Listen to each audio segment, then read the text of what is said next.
Let's go back to 1969 for a second. You're 18 years old and you've just moved to New York City. And you're gay. And you want to meet other gay people. So what do? You go to Christopher Street and you walk up and down with everyone else and pop into places like the Stonewall Inn.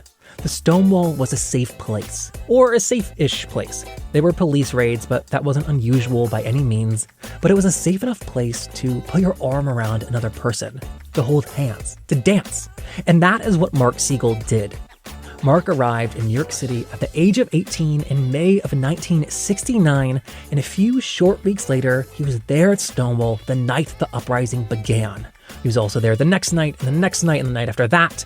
Mark is known for saying that Stonewall lasted 365 days. Stonewall ignited something in Mark, and it kicked off his lifelong commitment to activism. On one now famous occasion, Mark snuck into the CBS Evening News newsroom and interrupted a live broadcast with Walter Cronkite while waving a banner that read, "Gays Protest CBS Prejudice." That show had 60 million viewers. And repeating that kind of thing, he made such a name for himself that he then started to get booked as a guest on shows. Almost every talk show had him on. This was the early 70s, and with so few out gay people anywhere, he garnered a massive amount of attention for himself and the movement. Over the course of multiple appearances on shows like The Phil Donahue Show, audiences got to see him talk about being gay and not apologize for it. As you will hear, that was incredibly unique. And then just a quick note before we get to it, this was recorded before we knew the results of the Georgia Special Senate election. So we do refer to Mitch McConnell as the Senate Majority Leader. He no longer has that title, which I think we all know, yay to that. But I did want to leave in those references and that entire section because I think it's important to the overall point that Mark makes about the state of activism today. From The Advocate magazine in partnership with GLAAD, I'm Jeffrey Masters, and this is LGBTQ and A.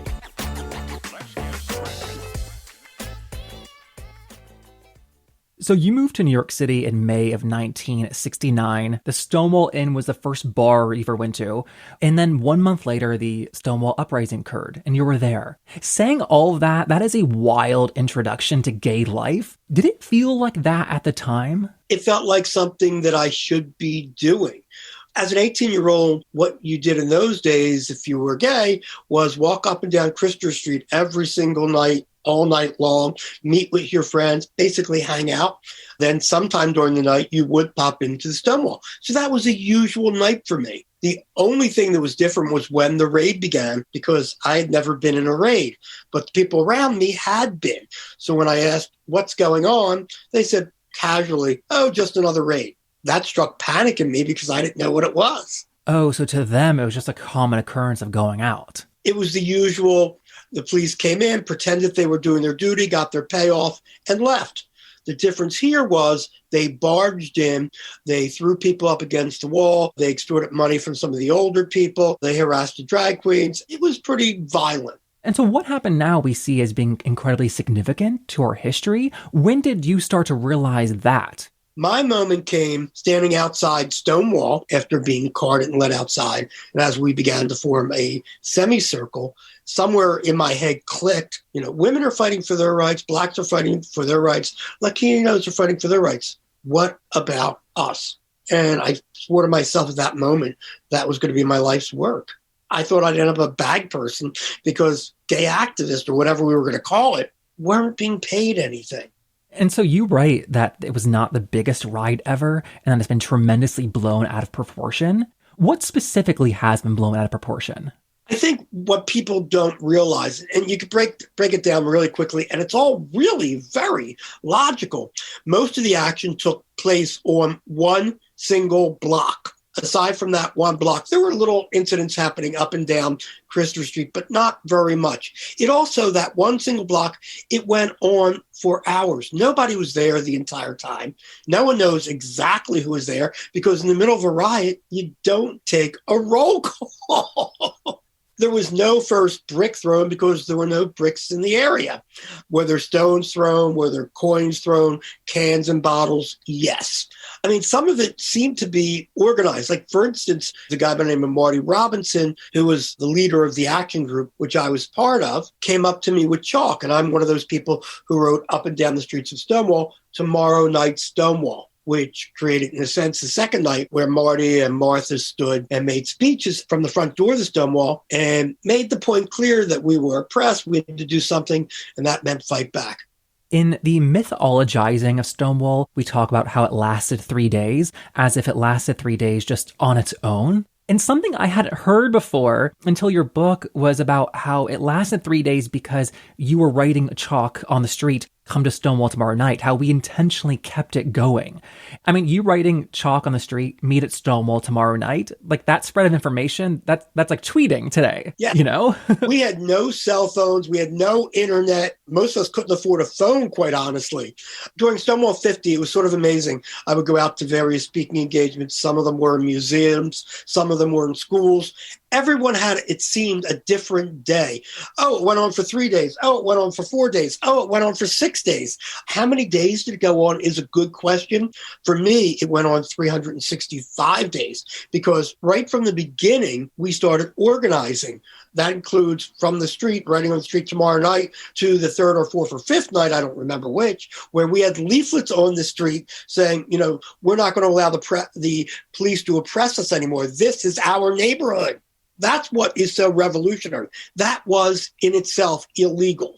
When we gathered at the steps of Stonewall, that was illegal. Homosexuals could not congregate together. That was illegal. When we said we were going to fight the police, that was illegal. Everything we did in that first year was basically illegal, and we wouldn't be stopped. We were going to be out, loud, proud, and don't even try to stop us. I don't think I knew that part of history, that it was illegal to congregate if you were gay. Yeah, that's why Stonewall was so popular, because if you were walking up and down Christopher Street all night long, which is what I did with my friends, the chances are you would be stopped by the police. Sometimes the police, if they saw a drag queen, would try to find out if they had 3 pieces of male clothing on, because that was the law. Others would be harassed. It wasn't as safe as you might think it would be. So when you went into the Stonewall, it was a safe place. It was a place you could be yourself. You could hold hands. You could put your arm around somebody. And more importantly, to an 18-year-old, you can dance. Sure. Now, you mentioned Marty Robinson. He was one of the co-founders of the Gay Liberation Front, which was a group that really helped to forge the foundation of our community. Was the Gay Liberation Front, was that group something that came out of Stonewall, or was it already in existence beforehand? There were many organizations before Stonewall. The leading one in New York was Mattachine. And on my first or second week, I tried to go into Mattachine. They said I was too young. As I was leaving, that's where I met Marty Robinson, who was coming out. And he said, you know, these guys, they don't get it. They don't understand what's going on in 1969. We just can't be doing a once a year march. We need to do something more. He created the Action Group, which I was a member of. There were many little groups or pockets of groups like that around New York. Somehow, after Stonewall, we all united. For the first time, Action Group, fairies, lesbians, we got together. That's what created Gay Liberation Front. It was the first united movement in our country from the grassroots up. Before that, drag queens weren't allowed to be part of it. Before that, street kids like me weren't allowed to be part of any movement. So that changed with Gay Liberation Front. That's what we were about. So Stonewall was this unifying event. Yes. Because for me, I grew up and I feel great kinship with lesbians and bi people and trans people. But are you saying that the feeling back then was that everyone was a member of separate communities? Yes. And Stonewall, the change was immediate. We need to work together. Oh, it brought us all together. You got to remember that any gay movement that existed before us wouldn't allow people to be seen in public without a suit and tie. I was 18. Come on. Do you think I was wearing a suit and tie? You had to be orderly. I was anything but orderly. You had to be at least 21. I was 18. White, which is a secret that we very rarely ever talk about. That was an explicit rule? No, it wasn't explicit, but if you take a look at the pictures, there was only one black person marching in anything. Now, if you look at various disturbances, riots, whatever that's happened in our community, remember, Stonewall was not the first. What we got from Stonewall was an everlasting movement and was from the ground up and inclusive of everybody. We included everybody and anyone who wanted to be part of our movement. But they had to understand what we were and how different we were from anything before that. We were not going to be quiet. We were not going to go by society's rules. first thing we were going to do is self-identify. We were not going to be called homosexuals. That was a clinical term, and that's not who we were. That was not our world vision. So therefore, gay became the major word, and we refused to be called homosexuals. That's a scientific term. Put it up on a laboratory shelf somewhere. I want to be visible. I've fought for visibility, and I will remain visible. I am a gay man. Get used to it, people. And so with the Gay Liberation Front, what were the early goals of the movement back then?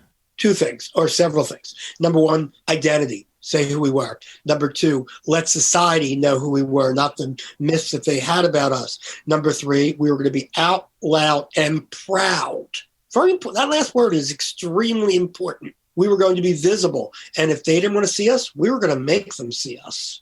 It was a total change. We also wanted to create a community. So before Stonewall, this is what we had for a community. Literally, we only had four things. We had cruising areas, the gay organizations who held meetings maybe once a month, private parties, and a few illegal bars. There was no other community.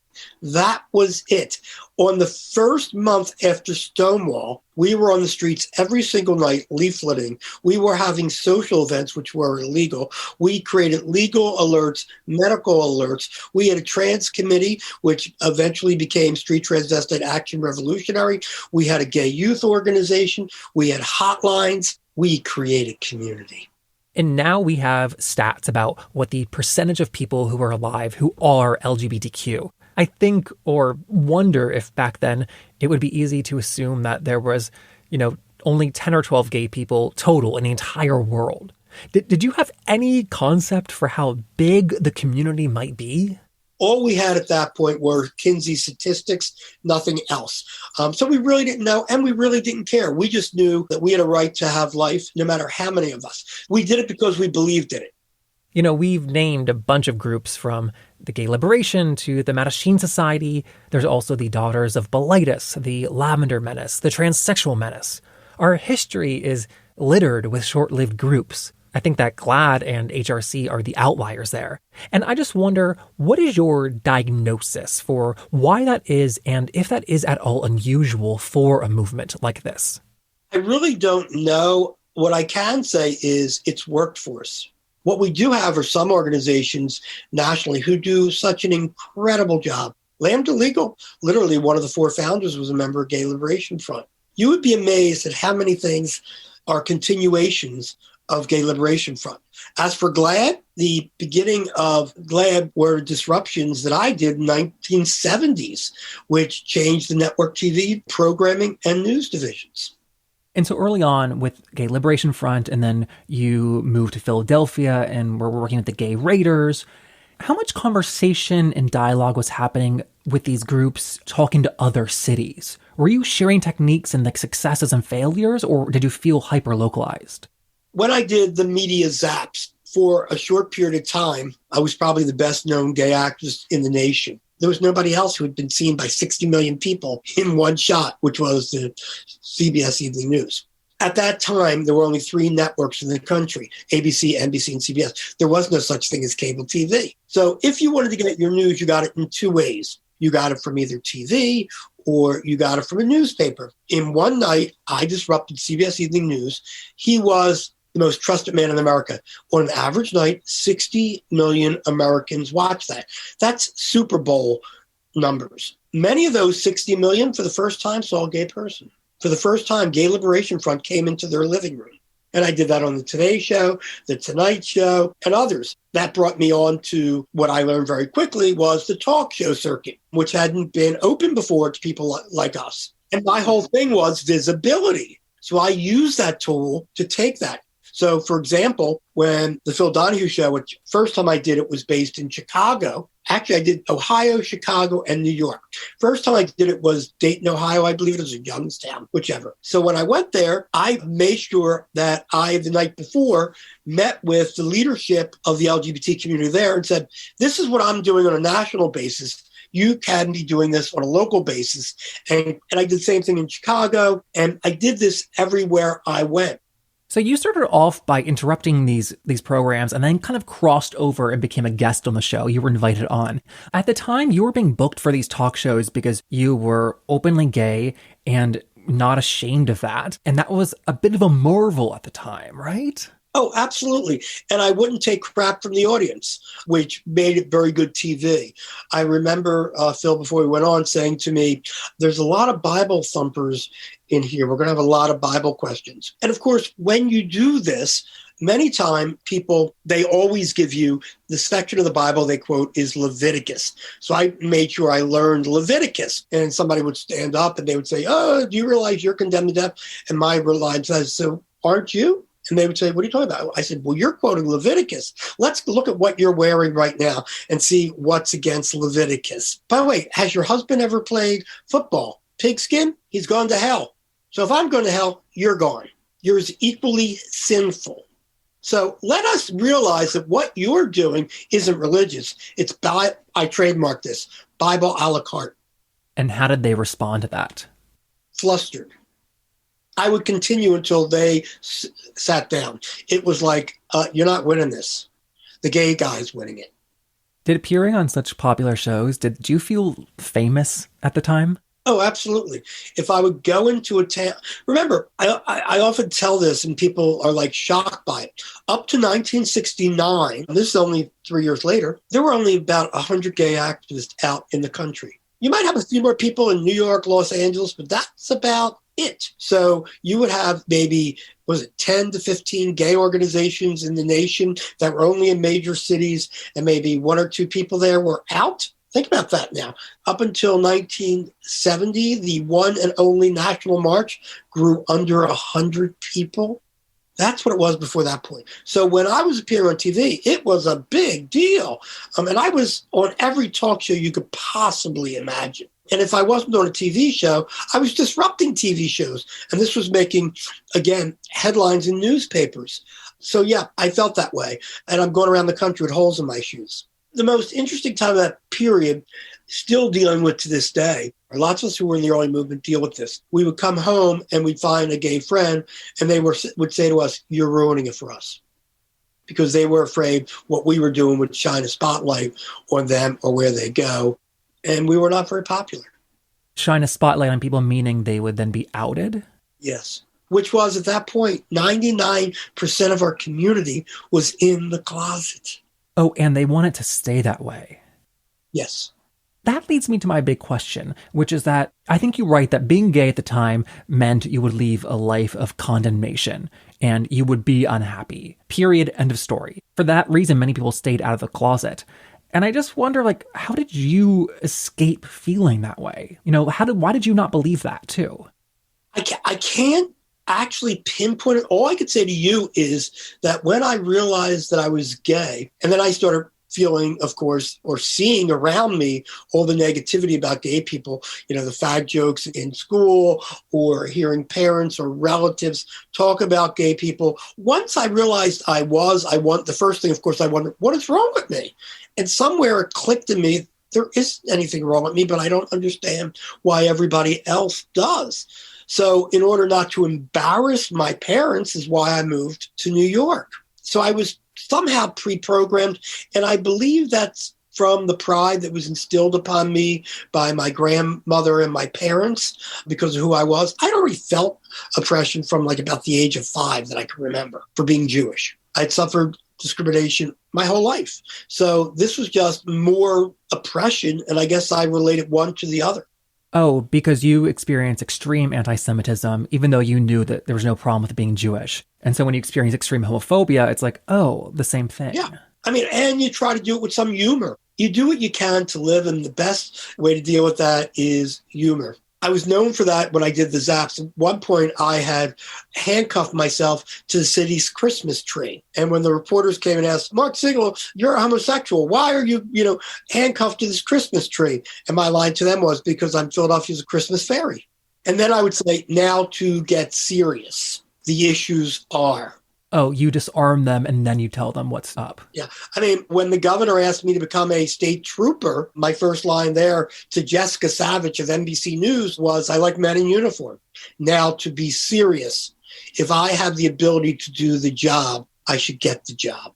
So is that your assessment of why you were so successful, because you mixed humor into your protests and the Zaps? Yes. One of my favorite examples is the donuts in the mayor's office. Do you mind telling that story? Yes. Okay. This is our district attorney. His name was Arlen Specter. Arlen Specter had a room at that time in City Hall, and I'm not kidding, room 666. And he had refused to meet with the gay community. And lots of people in Philadelphia were getting blackmail for being gay. And I wanted him to go after them, and he wouldn't meet with us. So we decided that we would throw a party for him, or in my idea, he would throw a party for the LGBT community. So 8:00 in the morning, we had ordered coffee and donuts for his office, and they took him in thinking it was for the staff from us. And at the same time, we were through the halls of City Hall handing out invitations to people that passed by saying, Arlen Specter is throwing a party for the gay and lesbian community. Come join him in his office. And the following day on Section 2 of the Philadelphia Inquirer, top half, was a picture of me giving out coffee to people in Arlen Specter's office. Of course, he invited us into his inner office while the press corps was watching. And we got to talk to him, and that solved the problem of blackmail in Philadelphia. And in his memoir, he writes about that. How does he remember it? Is it a fond memory? Yes, we became friends. And he was a Republican at the time, and we became friends. When the Senate did vote on the Equality Act, when he was senator, he is one of the few Republican senators who voted for it. Wow. We often talk now about how quickly our lives have improved and changed, and just how quick the pace of the LGBTQ movement has moved in the last 50 years. But that isn't me talking now in this moment, having read about it in textbooks, right? As someone who lived this history, has it moved fast to you? Has it moved slow? Like, what is your assessment of that? Okay, so I'll tell you the moment for me that was probably the most important. It was President Obama during his second inaugural address when he said, Selma, Seneca Falls, Stonewall. Selma, Seneca Falls, Stonewall. That was the moment for me that I realized we did what we set out. The world now realized what we want to do, which is equality. We want to be equal. I always thought we were sort of like the stepson of civil rights movements. They're over there. We're the black sheep of civil rights movements. After that, I don't anymore. And so I give credit to Barack Obama for that. I mean, when Joe Biden made his acceptance speech after he won the 2020 election, he name-checked gay and transgender people. To me, that was wild to have that kind of inclusion. And yet, for all the progress that we have made over the last 50 years, it feels like now we've hit a place of complacency with that. We're just kind of good with how far we've moved the line, it seems. I just don't feel that momentum to keep pushing forward in the intensity in the ways that it was. Do you agree with that?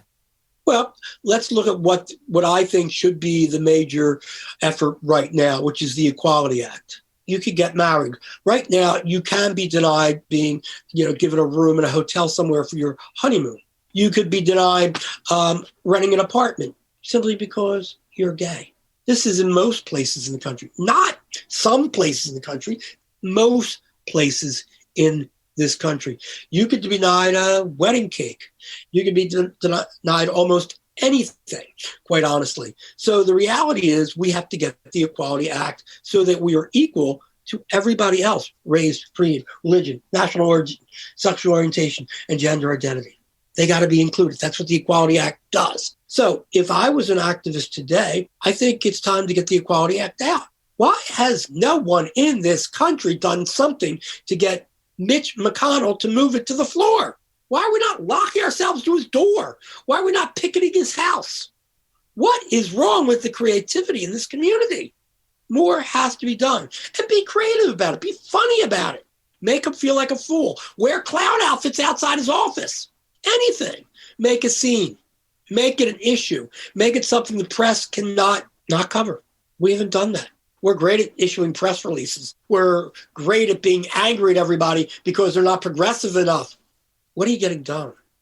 Work with people. I got marriage equality in Pennsylvania under a right-wing Republican governor, Tea Party Republican governor. You could get things done if you have relationships with people. You might not like the people you're working with, but hey, that's politics. Are younger activists reaching out to you? Do you talk to any of them about these things?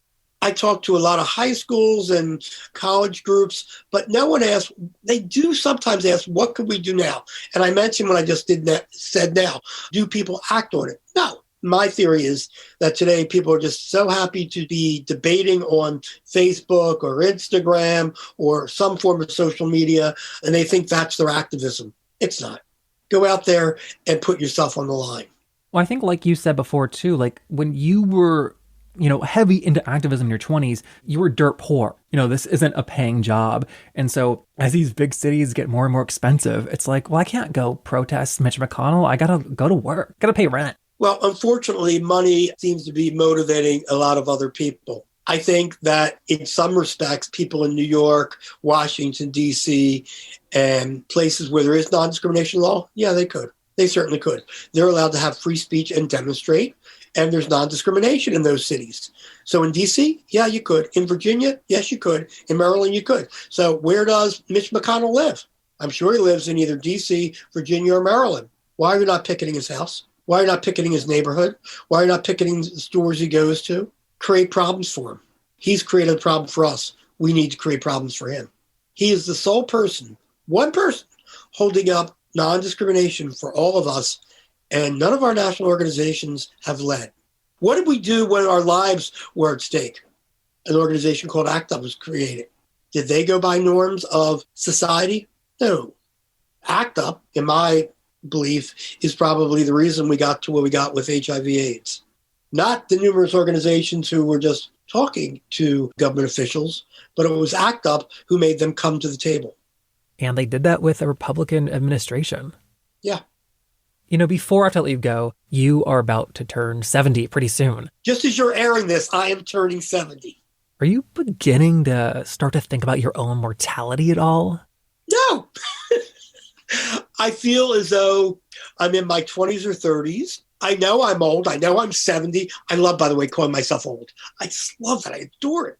I mean, to have the Smithsonian come to you and say, we would like your papers and artifacts over the last 50 years, whereas the community hated us, all of us who are Gay Activist Alliance, Gay Liberation Front, whatever, for being activists. That has changed somewhat. We're now allowed to talk about who we are, what we did. We help create that safety. I asked that because I don't think that 70 is, extremely old, but I also didn't know how living through the AIDS crisis and having your partner test positive for HIV, how all those things affected one's sense of mortality. That lover who eventually died of AIDS during the early crisis of AIDS said something to me that I will never forget. I got into a very deep depression, and his line to me was, get over it. Just because you're not going through it, you can't go through everything this community goes through. The reality is, yes, I can. I mean, while I'm HIV negative, I can go through it because I can be a champion for those people who are HIV positive. And I was during that period of time. I tried to be a little creative and do some things that nobody else ever did before. I think that's what keeps me going, is that I continue to do new things. I don't stop. In my 60s, I created one of the first LGBT affordable living facilities for seniors. I think if you learn something every day, you don't grow old. And that is Mark Segal. If you want to learn more about the work that Mark does, he's also the author of the very excellent memoir called And Then I Danced, Traveling the Road to LGBT Equality. Now, as always, helping us to spread the word about our show is the biggest way that you can help us grow. We did that big annual listener survey last year, and the biggest thing that I learned is that about 90% of you found our show through a personal recommendation.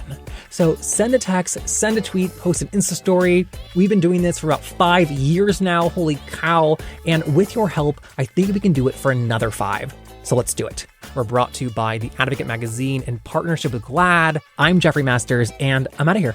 Bye.